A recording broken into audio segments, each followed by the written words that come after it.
students, I am your Shashi ma'am. Here I bring for you an easy education system. Last class में मैंने आपको question start कराया था। ये आप देख रहे हैं यहाँ पर कि क्या क्वेश्चन था। Record the following transaction in the journal of Ashoka furniture traders. और लास्ट क्लास में मैंने आपको शुरू की 4 एंट्रीज समझाई थी कि किस तरीके से हम इसकी जर्नल एंट्रीज करेंगे। आज हम इसके आगे की 2 एंट्रीज और लेंगे जिसमें हम समझेंगे कि किस तरीके से हमें एंट्री करनी है, पहली चीज़।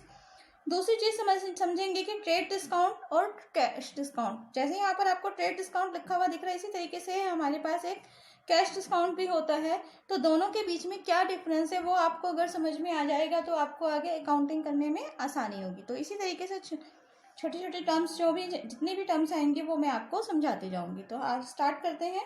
तो सबसे पहले हमें क्या समझना है कि क्या दिया गया है यहाँ पर हमें क्वेश्चन में। अप्रैल 15 purchase timber from Singh and company at the list price of 20,000। मतलब क्या हुआ कि हमने सिंह एंड कंपनी से लिस्ट प्राइस कितना दिया गया है, 20,000 पर टिम्बर परचेज किया। लिस्ट प्राइस का मतलब होता है कि जो भी आइटम है उसका जो कैटलॉग में प्राइस दिया गया होता है, जो हमें प्राइस बताया जाता है नॉर्मली, वो लिस्ट प्राइस कहलाता है। ही अलाउड 10% ट्रेड डिस्काउंट। उन्होंने हमें 10% का ट्रेड डिस्काउंट अलाउ किया। तो अब आपको पहले ये समझना होगा कि ट्रेड डिस्काउंट क्या होता है, और इसके साथ ही एक तरीके का डिस्काउंट और होता है कैश डिस्काउंट, जो हम नॉर्मली अकाउंट्स में अब आगे की क्लास में आप देखेंगे तो आपको समझना होगा कि होता क्या है। ठीक है, तो स्टार्ट देखते हैं क्या होता है। एक होता है ट्रेड डिस्काउंट और दूसरा क्या है, कैश डिस्काउंट। ठीक है, शॉर्ट में आपको डिफरेंस समझा रही हूँ क्योंकि नॉर्मली जो पूरी तरीके से थ्योरी में डिफरेंस लिखा होता है वो आपको बुक्स में भी मिल जाएगा। तो आपको शॉर्ट में समझना है कि क्या होता है। तो सबसे पहले हमें ये समझना है कि ट्रेड डिस्काउंट कौन से प्राइस पर दिया जाता है। ट्रेड डिस्काउंट दिया जाता है लिस्ट प्राइस पर। ठीक है, लिस्ट प्राइस क्या होता है, जो हमारी कैटलॉग में लिखा होता है, आइटम पर लिखा होता है। जैसे कि आप कई बार मॉल में जाते हैं तो वहाँ पर देखते हैं कि कपड़ों के साथ एक टैग लगा होता है और उसके ऊपर एक प्राइस दिया होता है, वो क्या कहलाता है, लिस्ट प्राइस कहलाता है। ठीक है, कैश डिस्काउंट दिया जाता है इनवॉइस प्राइस पर। इनवॉइस प्राइस होता है बिल जिस प्राइस पर बिल बनेगा, मतलब जितने की पेमेंट हम कर रहे हैं ट्रेड डिस्काउंट के बाद, वो हमारा इनवॉइस प्राइस होता है। ठीक है, दूसरा होता है कि कहाँ दिया जाता है trade discount. Trade discount normally होता है लार्ज क्वांटिटी पर। जब हम बल्क में कोई सामान खरीदते हैं या हम नॉर्मली कंटिन्यू किसी के साथ बिजनेस कर रहे हैं तो वहाँ पर हमारी गुडविल या वो अपनी गुडविल बनाने के लिए क्या करते हैं, हमें ट्रेड डिस्काउंट देते हैं। या फिर मार्केट कंपटीशन इतना होता है कि अगर वो हमें ट्रेड डिस्काउंट नहीं देंगे तो हो सकता है कि हम उनसे माल ना लेकर किसी और से माल ले लें। ठीक है, सॉरी स्पेलिंग गलत हो गई, कंपटीशन। ठीक है, मार्केट कंपटीशन पर होता है या प्रैक्टिसेस उस तरीके की होती हैं।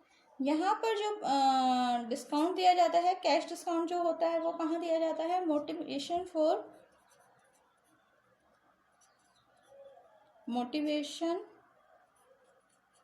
For paying bill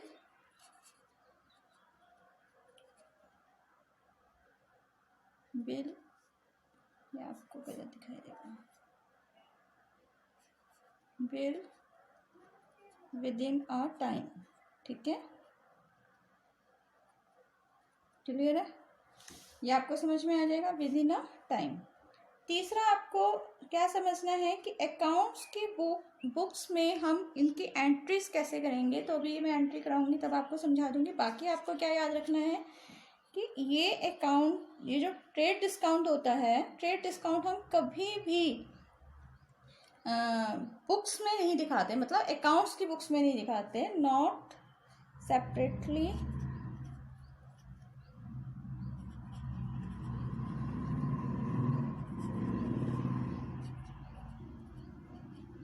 shown in the books of accounts।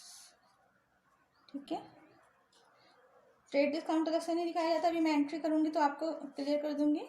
और जो कैश डिस्काउंट है वो हम बुक्स में दिखाते हैं।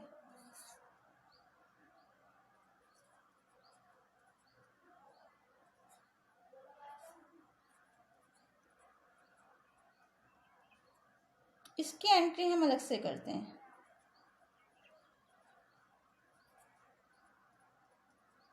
ठीक है, क्लियर हो गया आपको। ट्रेड डिस्काउंट हम कैश पेमेंट हो या क्रेडिट मतलब उधार पेमेंट हो, यहाँ पर क्रेडिट का मतलब उधार होगा, तो उधार पेमेंट हो या कैश पेमेंट हो, दोनों पर होता है। और कैश डिस्काउंट सिर्फ कैश पेमेंट पर होता है। ठीक है, पेमेंट भी लिख लेते हैं।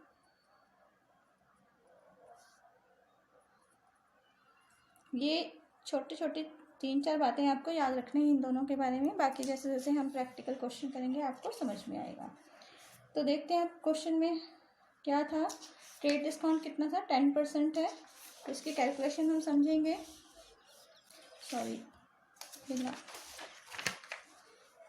Purchase timber from Singh and company at the list price of 20,000। तो इसकी कैलकुलेशन, वर्किंग नोट्स हमें नॉर्मली अकाउंट्स में बनाने होते हैं, तो आप अगर बनाएंगे वर्किंग नोट्स मतलब क्वेश्चन के साथ तो बेटर होगा, अच्छा रहेगा। जैसे हम क्या करते हैं, जहाँ भी क्वेश्चन करते हैं नॉर्मली वहाँ पर साथ में लिखते हैं वर्किंग नोट्स, और वहाँ पर ये शो करते हैं जितनी भी कैलकुलेशन हम करते हैं। तो आप करेंगे जैसे लिस्ट, इसमें हम क्या वर्किंग नोट्स में क्या शो करेंगे, लिस्ट प्राइस कितना है हमारे पास 20,000, ट्रेड डिस्काउंट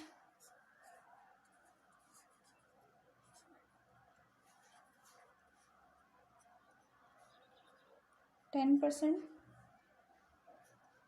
ठीक है, तो रुपीज़ में कितना आ जाएगा, निकालेंगे 20,000 का 10%। कैलकुलेट करना बता रही हूँ क्योंकि मैक्सिमम बच्चों को तो समझ में आ जाता है, लेकिन फिर भी कुछ बच्चों को क्लियर नहीं होता, तो कैसे कैलकुलेट करेंगे। कितना आया 2,000 रुपीज़। ये हमारा कितना आ गया, डिस्काउंट प्राइस आ गया। ठीक है, डिस्काउंट प्राइस कितना आया, डिस्काउंट प्राइस या डिस्काउंट वैल्यू भी आप लिख सकते हैं, कितनी है 2,000 रुपीज़। तो इनवॉइस मतलब हमारी जो जनरल एंट्री होगी वो किसकी होगी, लिस्ट प्राइस 20,000 में से हम माइनस कर देंगे 2,000, तो कितना आएगा 18,000, कितना आएगा 18,000 रुपीज़। ठीक है, तो 18,000 रुपीज़ से हमें एंट्री करनी है, जिससे जैसे कि मैंने आपको बताया था कि हम ट्रेड डिस्काउंट, ये हमारा क्या है ट्रेड डिस्काउंट, ट्रेड डिस्काउंट के लिए हम कोई भी जनरल एंट्री अलग से नहीं करते। तो हमें जो जनरल एंट्री में अमाउंट शो करना है वो 18,000 शो करना है, 20,000 शो नहीं करना। समझ गए आप, लिस्ट प्राइस शो नहीं करेंगे, ट्रेड डिस्काउंट माइनस करने के बाद जो अमाउंट आएगी वो ही आपको जनरल एंट्री में शो होगी, ये वाली अमाउंट कहीं भी शो नहीं होगी। तो कैसे जनरल एंट्री करेंगे हम। अब एक चीज़ और यहाँ पे आपको समझनी है कि हमने टिम्बर मतलब लकड़ी यहाँ पर परचेज की है सिंह एंड कंपनी से, तो यहाँ पर कहीं नहीं बताया गया कि हमने उसमें कैश पेमेंट किया है, तो इसका मतलब हमने उनसे अभी उधार लिया है। तो इसकी जो एंट्री होगी वो क्या होगी, इसका मतलब हमारे पास से अभी कैश नहीं जा रहा, तो हम इसके अगेंस्ट, तो लकड़ी हमारे पास जो आ रही है वो किसके अगेंस्ट आ रही है, वो आ रही है हमारी सिंह एंड कंपनी। तो हम किस तरीके से एंट्री करेंगे आपको समझना है। हम यहाँ लिखेंगे अप्रैल 15,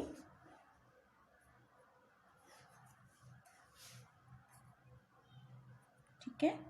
और मैंने जैसे कि बताया था कि गुड्स, ये हमारे लिए जो टिम्बर है वो रॉ मटेरियल है, तो रॉ मटेरियल हम जो भी खरीदेंगे वो परचेजेस अकाउंट में आता है। क्यों मतलब कि हमारी जो कंपनी का है फर्नीचर बनाती है, तो फर्नीचर के लिए लकड़ी जो है वो रॉ मटेरियल हो गई, मतलब हम इससे फर्नीचर बनाएंगे, तो ये हमारा सारा जितना आएगा परचेजेस अकाउंट में आएगा, और उसको बनाकर जब फर्नीचर हम सेल करेंगे वो सारा सेल्स अकाउंट में आएगा। ठीक है, तो ये आपको बहुत ध्यान रखना है। तो हम इसको कैसे एंट्री करेंगे, purchases account debit to Singh and company account. अगर हम कैश पेमेंट करते तो कैश अकाउंट आता है यहाँ पर, लेकिन हम क्योंकि कैश पेमेंट नहीं कर रहे हैं तो जिससे भी हम खरीद रहे हैं या बेच रहे हैं उसका हम फिर नाम आ जाता है, ठीक है, सिम एंड कंपनी। और एक चीज़ और यहाँ पे ध्यान रखनी है कि हम अगर किसी का नाम लिख रहे हैं तो या तो हम इस तरीके से एपोस्ट्रोफी एस लगाएंगे, जैसे मान लीजिए हमने लिखा मोहन, तो मोहन्स अकाउंट तब लिखते हैं, नहीं तो हम क्या करते हैं जस्ट मोहन लिख के छोड़ देते हैं, उसके आगे अकाउंट नहीं लिखते। तो मैं यहाँ पर कुछ नहीं कर रही, टू सिंग एंड कंपनी लिख रही हूँ, ठीक है। तो कितने का अमाउंट आएगा हमारा 18,000 का, ठीक है। जैसा कि मैंने आपको बताया कि डिस्काउंट के बाद का अमाउंट हम इसमें लेते हैं, ट्रेड डिस्काउंट के बाद का। कैश डिस्काउंट की अभी आगे एंट्री आएगी तो वो भी मैं आपको समझाऊंगी कि उसमें हमें क्या करना है। इसमें हम नरेशन लिखेंगे बीइंग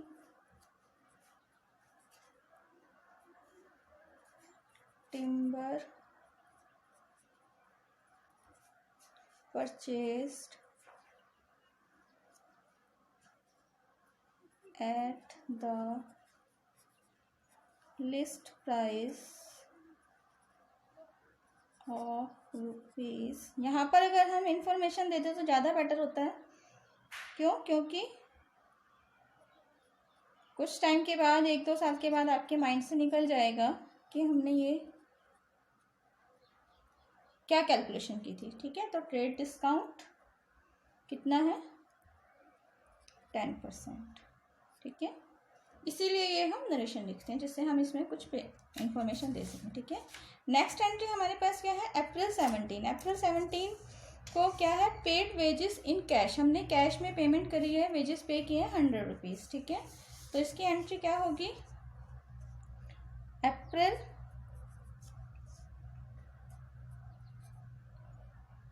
थोड़ी आदत नहीं है इससे लिखने की तो इससे थोड़ा मुश्किल हो रहा है। Paid wages in cash, paid wages in cash का मतलब हमारे पास से क्या जा रहा है, कैश जा रहा है। वो सिंपल सी चीज़ आपको याद रखनी है कि क्या आ रहा है, क्या जा रहा है। जो आ रहा है उसको डेबिट करना है, जो जा रहा है उसको क्रेडिट करना है। तो आप इजीली सारी जनरल एंट्रीज करेंगे और सारी एंट्रीज आपकी जो होंगी वो सही होंगी। तो हमारे पास से यहाँ क्या जा रहा है, कैश जा रहा है। और हमारे बदले में हमारे पास क्या आया, वेजेस। वेजेस मतलब कि जिसने हमारे लिए काम किया, ठीक है, किसी ने हमारे लिए काम किया तो वो हमारे पास आया और गया क्या, कैश। तो कैश क्रेडिट होगा और वेजेस क्या होगा, डेबिट होगा, ठीक है।